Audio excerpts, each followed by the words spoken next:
I think that thrifting is a really multifaceted thing, and I think that many people thrift for many different reasons.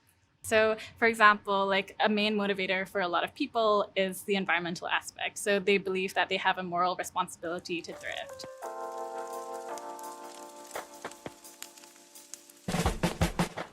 One big draw also for a lot of young people is that thrifting is considerably cheaper than buying a lot of new clothes.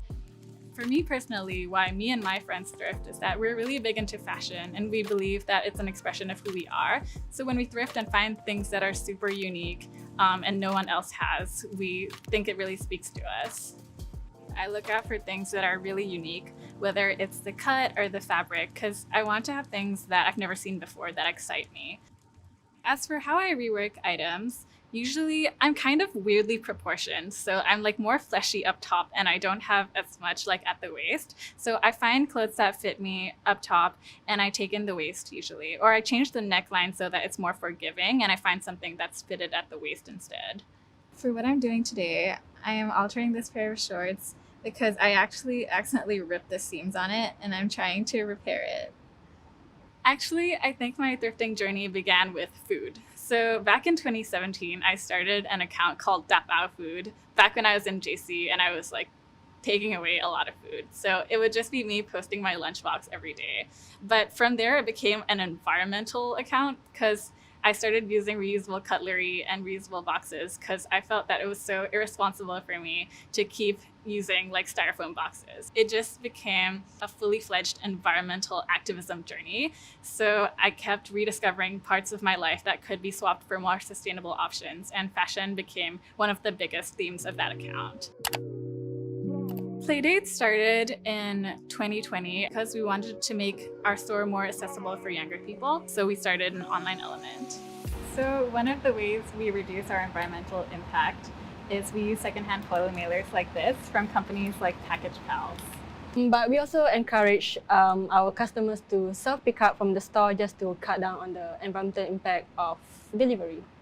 So like one of the more interesting things that like goes on behind the scenes also is that before items are ready to be listed on the website or even like mailed out, we put them in secondhand plastic bags upstairs.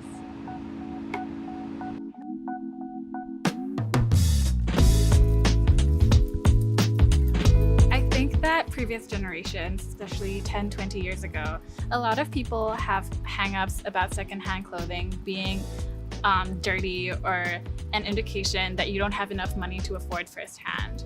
For Gen Z, especially now, I think that they see it as a fun challenge and a fun journey that has the side effect of being cheap and also like morally responsible. Gen Z is making really good use of social media to show secondhand as an option to a lot of people. It gets rid of a lot of inertia that people have regarding secondhand, which is that because they've never seen a secondhand store, they have these preconceived notions of what everything is like it's gonna be dirty, it's gonna be dingy. It really gets rid of that idea and fear for people. I think this is really important now more than ever because fast fashion is getting like so accessible for everybody. And having this other side to combat that influx of content is really important. So Nads, do you find it difficult to be an environmentalist? I think when we first started, I think it's for everyone, I guess. When we first started, it's hard because you don't know which direction you need to go and stuff. But I think once you get on the right path, it gets easier afterwards.